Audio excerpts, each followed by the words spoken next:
Aren't you fed up with this kind of thing?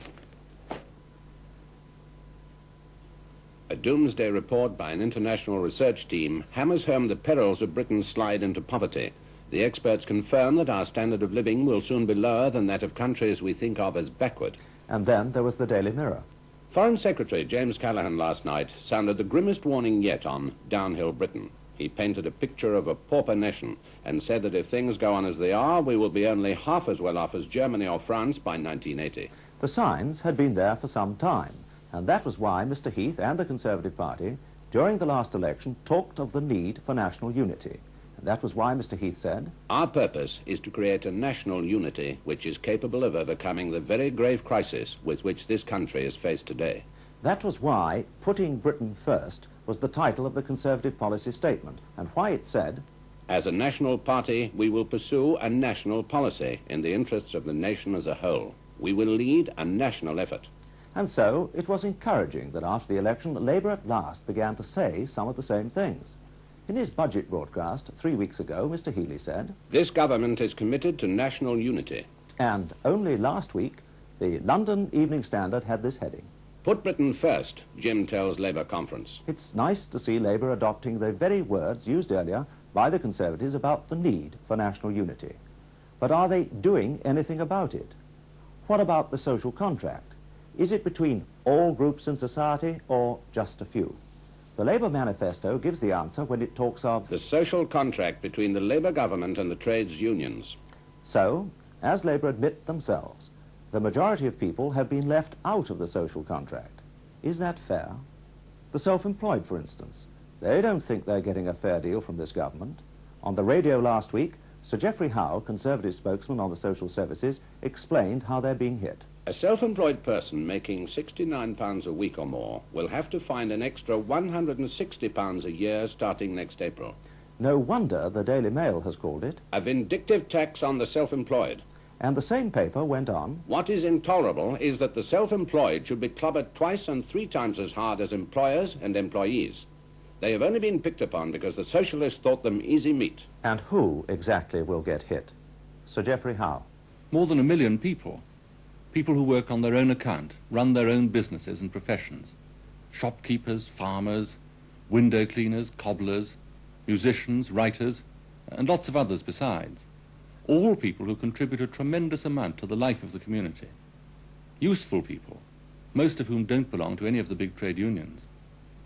Now, of course, higher pensions have to be paid for by all of us, and that's why we took action to see that the self-employed paid their fair share. But Labour wants to make many of them pay at almost twice the rate that we proposed. No wonder Lord George Brown, once Labour's deputy leader, in the House of Lords this Tuesday, described Labour's plans for the self-employed as intolerable. And then, of course, there are the 5 million or so housewives who take a job to add to the family's income. What about them? Well, there's a nasty shock in store for them as well. Labour wants to make them pay full national insurance contributions. That means that a woman making, say, £30 a week will eventually have to pay £1.25 a week extra on her stamp. Under our scheme, women like this would have kept their present option to pay a reduced rate contribution, just about a halfpenny in the pound.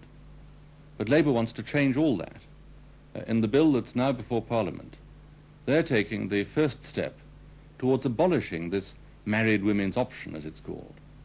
That means that all these women will, from next April, have to begin paying at the rate of 2p in the pound. And a year or two after that, Labour wants to make them pay at the full rate of more than 5p in the pound. That'll make a lot of women wonder whether it's worth going to work at all. And in Britain's present economic condition, we badly need the contribution that married women make to the country's wealth. And they need the money too. And there are still others who are getting hit. Small businesses, for instance. They employ 1 in every 4 of our workforce.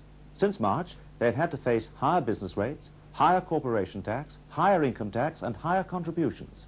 Are the Labour government giving them a fair deal? David Lane, Conservative MP for Cambridge, made this comment on the budget. "In my constituency, employment is largely in small businesses, including shops. I doubt whether the Chancellor has yet shown enough evidence to remove the suspicion that this government are biased against the small man." And in the same debate in the House of Commons, David Howell, a Conservative spokesman on the economy, said, There is still too much emphasis on dealing with big business.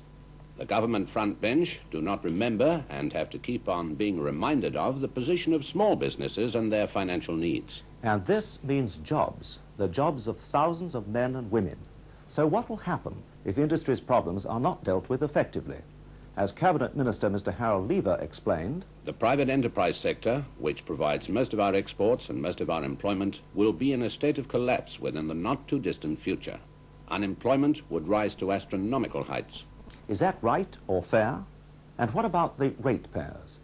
At the last election, the Conservatives proposed a complete overhaul of the rating system because it was getting out of hand. Do you think ratepayers are getting a fair deal? The newspapers tell the story.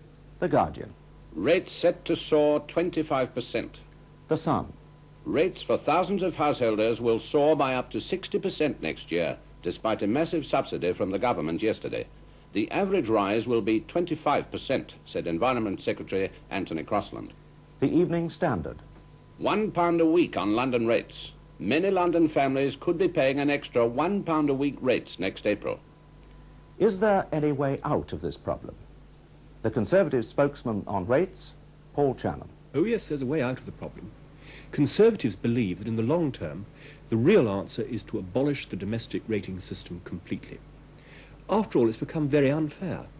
I think it's ridiculous, for example, that you can have an elderly pensioner couple, or possibly an elderly widow living by herself, living next door to a family with perhaps 3 wage earners in the house, and they're both paying the same amount in rates. Now, a few years ago, that didn't matter so much, because the sums were much less. But now we've had such an enormous increase in the rates, and they're going up all over the country, not just in London. They're going up next year by probably the largest amount in the history of the rating system, except for possibly this year. I think that's very unfair and must be changed. In the short term, what at least you can do is to make sure that people, wherever they live, in any part of the country, do not have to pay an excessive increase in rates next year. You can do that, for example, by transferring some of the services, make central government pay for them. Is this a problem only for householders? Oh no, I'm very worried about the problem of the small shopkeeper as well. I know of cases of small shopkeepers who are going to be paying in rates next year well over double what they were paying in 1973. That's on top of all their other problems, such as, for example, the increase in the contributions because they're self-employed, about which we heard Geoffrey Howe a few moments ago. I think that's very unfair too. But these local services have got to be paid for somehow. Yes, that's right. But what must be done is to replace the domestic rating system by a much fairer system based on people's ability to pay. That won't add 1 penny piece to public expending as a whole. Can't be done overnight, but a start must be made on it in order that the ratepayer, just like everyone else, has a much fairer deal than he's getting at the present time. The farmers, too, believe that they have been unnecessarily hard hit by the government. Perhaps because they, like the majority, are outside the social contract. The Financial Times, Why farmers are in despair. The Guardian, Ministers' backs turned on farms crisis. and it's by no means a crisis simply for the farmer. As one of them said, My crisis now, but it will be the housewives next year. housewives, too, are outside the social contract. Talk of national unity is fine, but the government have still to show they really mean it. Good night.